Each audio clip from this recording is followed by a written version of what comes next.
Hai Sobat Learner, selamat datang di channel Water and Renewable Energy Learning Center. Di sini, Sobat Learner bisa dapetin ilmu sekaligus wawasan terutama di bidang sumber daya air dan sumber daya listrik. Ayo, like and share video ini ya. Dan jangan lupa juga untuk subscribe channel ini supaya kita tambah semangat buat konten yang menarik untuk Sobat Learner. Di video kali ini, kita akan membahas sistem penyediaan air minum atau SPAM dan pentingnya penyediaan air minum yang aman dan berkualitas. Di tengah-tengah kemajuan teknologi modern, terdapat isu yang mengkhawatirkan yang terus berkembang yaitu krisis air bersih. Air bersih adalah sumber kehidupan dan memiliki peran penting dalam berbagai sektor, mulai dari perikanan, pertanian, hingga pariwisata. Namun, meningkatnya populasi, urbanisasi yang cepat, dan kurangnya infrastruktur air yang memadai telah menciptakan tantangan serius dalam menyediakan air bersih bagi masyarakat Indonesia. Kolaborasi antara pemerintah, BUMN, organisasi non-pemerintah, dan masyarakat lokal membantu menciptakan solusi berkelanjutan untuk akses air bersih. Salah satu bentuk upaya menyediakan air bersih ialah dengan dibangunnya SPAM atau Sistem Penyediaan Air Minum. Assalamualaikum warahmatullahi wabarakatuh. Perkenalkan, nama saya Andrianto. Saya dirut PT Jatiluhur. PT Jatiluhur ini adalah anak perusahaan Perum Jasa Tirta II yang bergerak di bidang pengolahan air bersih, konstruksi, dan juga bergerak di bidang air minum dalam kemasan. SPAM adalah rangkaian sarana produksi air baku, instalasi pengolahan air, jaringan distribusi, dan instalasi pengolahan air limbah yang digunakan untuk menyediakan air minum bagi kepentingan masyarakat, pemerintah, dan pelayanan umum. SPAM juga meliputi keseluruhan sistem produksi, pengolahan, pengumpulan, pengangkutan, dan distribusi air minum. Terdapat dua jenis SPAM yang umum digunakan di Indonesia, yaitu SPAM dengan jaringan perpipaan atau SPAM JP dan SPAM bukan jaringan perpipaan atau SPAM BJP. Perbedaannya ialah SPAM JP merupakan sistem penyediaan air melalui jaringan pipa. Jaringan pipa tersebut menyalurkan air dari sumber air utama hingga ke rumah-rumah dan bangunan lainnya. Sebelum air minum dapat disalurkan melalui jaringan pipa tersebut, air terlebih dahulu diolah dan difilter di pabrik pengolahan air. Sedangkan SPAM BJP adalah sistem penyediaan air yang tidak menggunakan jaringan perpipaan, melainkan air yang telah diolah dan difilter di pabrik pengolahan air, didistribusikan menggunakan sarana transportasi seperti kapal, tongkang, atau truk tangki. SPAM BJP biasanya digunakan di daerah-daerah yang sulit dijangkau oleh jaringan pipa atau terletak di daerah pedalaman. Jadi sebetulnya dalam satu sistem yang kita sebut sistem penyediaan air minum ini, itu dimulai dari intake. Ada intake itu adalah unit air baku, kemudian ada unit produksi yang ada di WTP, kemudian juga ada unit distribusi, pipa-pipa distribusi, dan terakhir itu sebetulnya unit layanan yang tapping-tapping yang ada di pelanggan. Prosesnya itu terdiri dari koagulasi, kemudian ada proses flokulasi, kemudian dari situ ada proses sedimentasi karena air baku itu juga ada sedimen, jadi kita harus melakukan sedimentasi. Kemudian setelah itu ada proses filtrasi, dan terakhir air yang sudah bersih itu kita bubuhi desinfektan supaya kuman-kumannya mati. Water treatment plant atau instalasi pengolahan air yang ada di Marunda Center. Marunda Center ini suatu kawasan industri yang berada di utara Bekasi dan bersebelahan dengan Provinsi Jakarta. Proses pengolahan air bersih di SPAM 3 Marunda meliputi beberapa tahapan proses, yaitu proses pengambilan air baku. Bangunan intake SPAM 3 Marunda berada di Jalan Saluran Irigasi Kaligempol, Kelurahan Ujung Menteng, Kecamatan Cakung, Jakarta Timur. Pengambilan air baku diambil dengan pembuatan kanal yang berada di sebelah Kaligempol untuk dialirkan ke bak intake. Air di bak intake ini akan dipompa dengan 2 buah unit pompa berkapasitas 70 lps dan dialirkan dengan pipa HDPE 12 inch sejauh kurang lebih 10 km. Proses pengolahan air. Proses pengolahan air terdiri dari beberapa tahap, di antaranya koagulasi.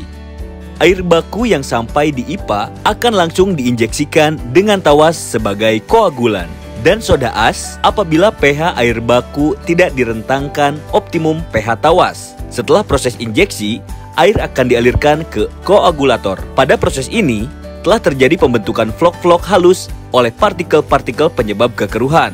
Proses koagulasi dilakukan pada bak Thomson. Bak ini berbentuk segitiga sama kaki terbalik, dengan sudut puncaknya berada di bawah. Flokulasi. Flokulasi adalah proses pengadukan flok-flok halus hasil proses koagulasi dengan disertai pengadukan lambat atau slow mixing untuk menghasilkan flok yang lebih besar sehingga mudah dipisahkan dengan cara pengendapan. Pengadukan lambat dilaksanakan dalam inner tube atau tangki silinder bagian dalam oleh aliran air melalui pipa-pipa diffuser. Aliran air lewat pipa diffuser atas dapat menghasilkan turbulensi yang mempunyai efek pengadukan. Seperti halnya pada pengadukan cepat, intensitas pengadukan lambat juga diukur dengan gradien kecepatan atau G. Pengadukan lambat dalam di SPAM Marunda terjadi dalam 6 tahap di dalam kompartemen-kompartemen dengan nilai G yang berbeda. Sedimentasi. Sedimentasi adalah proses pemisahan flok-flok hasil proses flokulasi secara gravitasi dengan aliran ke atas atau upflow dengan bak yang bernama clarifier. SPAM Marunda memiliki 2 line sedimentasi untuk yang menempel satu sama lain. Dikarenakan aliran air yang terjadi pada clarifier adalah aliran upflow, maka dalam proses klarifikasi ini juga terjadi flokulasi, yaitu penggabungan flok yang satu dengan yang lain. Proses pengendapan di sedimentasi SPAM 3 Marunda terjadi beberapa tahap penyaringan, yaitu sludge hover, flock blanket, dan tube plate settler dengan ketebalan 1 meter.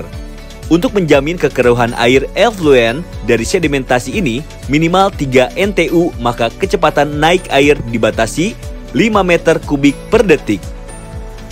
Pengeluaran lumpur yang mengumpul di sludge hover dilakukan setiap jam sekali. Filtrasi. Filtrasi adalah proses pemisahan sisa-sisa flok yang terbawa oleh effluent dari bak clarifier dengan penyaringan yang berupa saringan pasir cepat. Media penyaring berupa pasir kuarsa dengan tebal lapisan 40 cm dan lapisan kerikil dengan tebal 15-20 cm. Sebagai supporting media, kecepatan penyaringan berkisar antara 7,5 sampai 11 meter per jam.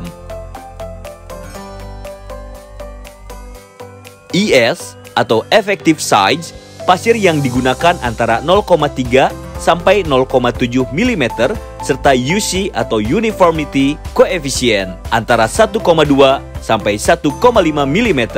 Jika media filter pasir sudah mulai clogging, maka proses backwash perlu dilakukan dengan menggunakan 1 unit blower 11 kW selama 5 menit untuk merontokkan flok yang menempel di pasir dan pembilasan dengan air bersih yang dilakukan dengan pompa sentrifugal berkapasitas 30 lps. Desinfeksi. Proses desinfeksi adalah proses penghancuran patogen penyebab penyakit dengan menggunakan larutan kaporit 60% dengan dosis antara 1 sampai 2 mg per liter. Larutan kaporit ini diinjek dengan menggunakan pompa dosing pada saluran pipa setelah saringan pasir cepat.